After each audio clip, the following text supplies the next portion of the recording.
He stood beside me beneath the glittering chandeliers of the Fairmont Ballroom, his champagne untouched, his eyes scanning the crowd like a man searching for a better story than the one he already had. I smiled, thinking he was simply lost in the grandeur. Then he leaned in, his voice as casual as the music behind us, and said, "You know, you're just not that interesting anymore." My world didn't break. It paused. The orchestra continued. Laughter filled the marble air, but inside me, something sharp and cold snapped into place. He turned away before I could even respond. I watched him walk toward the group of socialites gathered near the piano, his posture proud, his smile rehearsed. The man who once said I was the most fascinating woman he'd ever met had reduced me to not interesting in a single sentence. I looked around. The luxury wedding glowed like a scene from a dream. Pearls, tuxedos, designer gowns. Everything screamed perfection, and yet I stood there feeling invisible, like a shadow on a golden wall. That's the thing about high society. It never warns you when you're being quietly replaced. I could have cried, but I didn't. Instead, I lifted my glass, took a slow breath, and smiled at the woman in the mirror across the hall. She looked composed, dignified, dangerous. For the rest of the evening, I played my part perfectly. I laughed at meaningless jokes, clapped at the toasts, and danced with men who barely remembered my name. But every move was a calculation. Every glance, a quiet promise to myself that this humiliation would not define me, it would ignite me. He thought I'd fade into silence, but silence has a way of becoming an anthem when you feed it the right fire. When the night ended, he offered me his arm, pretending nothing had happened. I declined it with a polite smile and walked ahead, letting my heels echo across the marble corridor. That sound, those sharp, confident clicks, became the rhythm of my rebirth. The next morning, Beacon Hill looked different. The same cobblestone streets, the same brownstone we'd called home for 6 years, but it all felt borrowed. His world, his circles, his rules. I realized I'd spent years decorating a cage that wasn't mine. He was still asleep when I packed. No drama, no tears. Just quiet efficiency. Jewelry box, passport, sketches from my studio, and one notebook. The one where I had written every dream I'd postponed for him. By the time he woke up, the only trace of me was a note on the counter. "You want it interesting. Watch me become it." I moved into a small apartment near the harbor. It wasn't glamorous, but it was mine. I spent mornings sketching by the window, afternoons walking through antique stores, and nights planning the kind of life that didn't need approval to feel extraordinary. At first, people whispered. Beacon Hill circles are small. News travels faster than truth. They said I'd fallen apart, that I couldn't survive without him, that I was lost. But the truth? I was just getting started. 3 weeks later, I received an invitation, an art gala hosted by the same family whose wedding we had attended. The irony felt poetic. I hadn't planned to go, but something inside whispered, "Show him what not interesting looks like when it doesn't need him." The night of the event, I wore a black silk gown that didn't ask for attention. It commanded it. My hair fell effortlessly.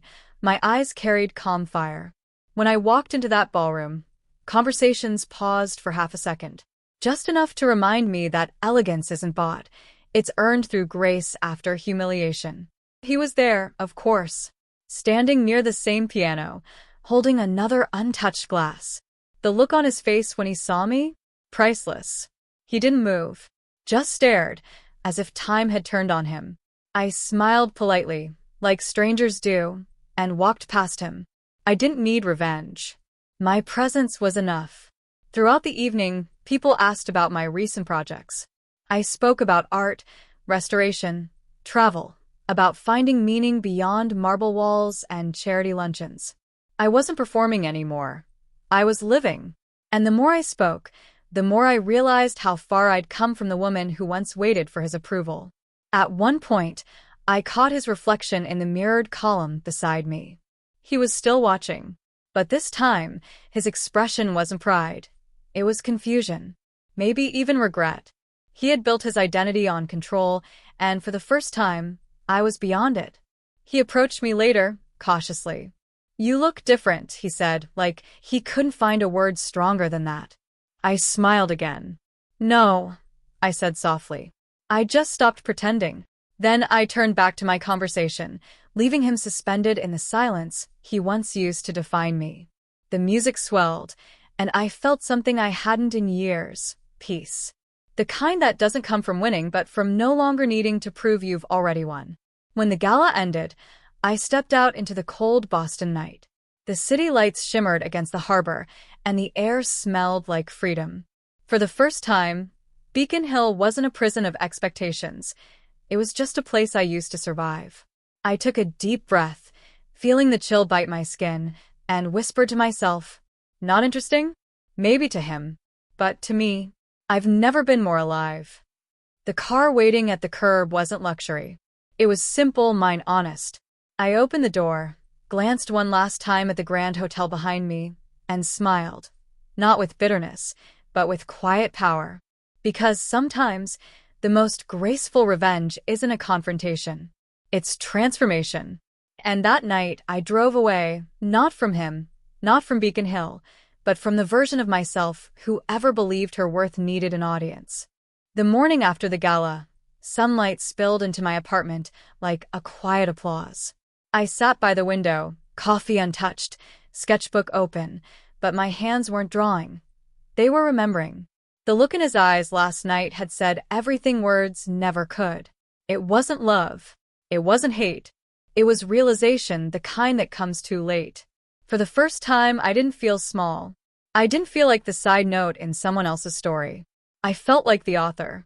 And that realization changed everything. Over the next few weeks, life began to unfold like pages I had forgotten to read. My art started gaining attention, an article in a local magazine first, then a feature in an online gallery. People didn't just see my work, they felt it. Every stroke carried the rawness of heartbreak and the calm of rebirth. My name began circulating in spaces that had once ignored me. And then, one morning, an email arrived. A curator from Paris had seen my work online. He wanted to showcase it in an upcoming international exhibit, an event known for launching artists into global recognition.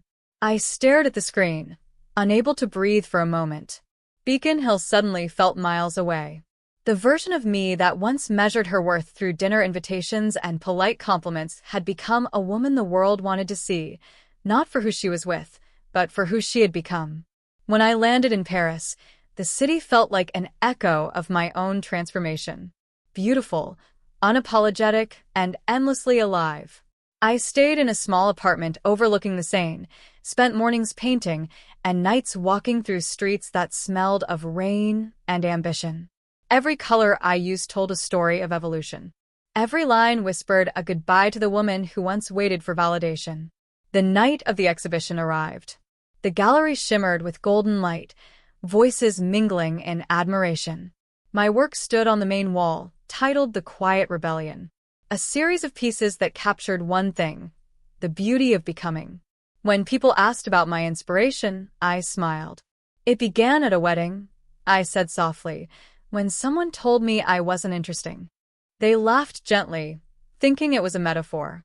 I let them. Some truths are too sacred to explain.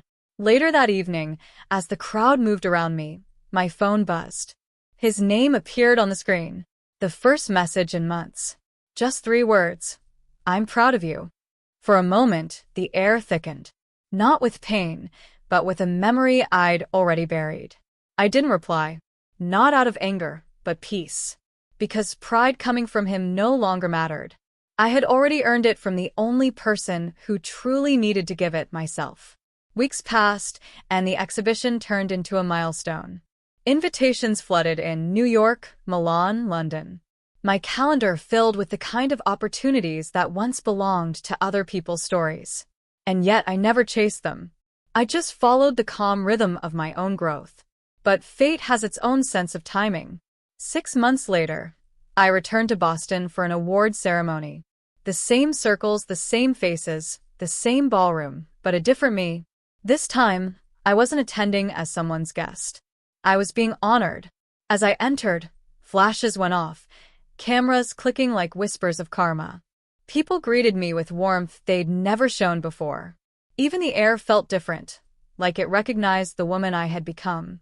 And then, through the crowd, I saw him again. He looked older. Not by years, but by the weight of mischances. His eyes carried the quiet ache of a man who finally realized that indifference can be the cruelest mistake. He approached slowly, hesitant. "I didn't think you'd come back," he said. I smiled, calm and graceful. "I didn't either. But sometimes you have to return, not for closure, but for clarity." He looked around, taking in the people, the praise, the aura surrounding me. "You've changed," he said softly. I shook my head. "No. I just remembered who I was before I forgot." He smiled faintly, that familiar charm now worn and tired. "You look happy." "I am," I said simply, because I stopped living like I was waiting for someone to notice me. There was a silence between us, not heavy, not bitter, just honest. He wanted to say more, but I could see the words dissolve before they reached his lips. Some apologies arrive too late to matter. The ceremony began. They called my name, applause thundered, and I walked to the stage in a white gown that shimmered under the lights. As I accepted the award, I looked out over the crowd, faces that once overlooked me now clapping like they'd always believed. But my smile wasn't for them. It was for the woman who had once stood under a chandelier, heartbroken, and refused to break. After the ceremony, I stepped outside into the crisp night air. Beacon Hill stretched quietly before me, familiar, nostalgic, but no longer mine. I walked along the same cobblestones we once did, but this time, my steps didn't echo with longing. They carried peace. I passed by the old brownstone where we used to live. The windows glowed faintly. A silhouette moved inside. Maybe he still lived there. Maybe he didn't. I didn't care to know. Because the story wasn't about him anymore. It never really was. I took one last look, not with pain but gratitude. That place had broken me, but it had also rebuilt me into something unshakable. Before I left, I whispered into the cold night, "Thank you for underestimating me." Then I turned away, heels clicking against the stone, each step lighter than the last. As I reached the end of the street, my phone buzzed again. A notification, a message from the Paris gallery. My work had just sold out. Completely. I stopped, smiled, and looked up at the city skyline. Beacon Hill shimmered behind me like a ghost of another life, but ahead, the horizon was wide open. Sometimes, the best revenge isn't loud. It's living beautifully in silence, while the world watches and wonders how you did it. And as I walked toward the waiting car, the city lights reflected against the glass, I caught my own reflection, calm, radiant, untouchable. For the first time, I didn't just see a woman who survived heartbreak. I saw a woman who turned it into art.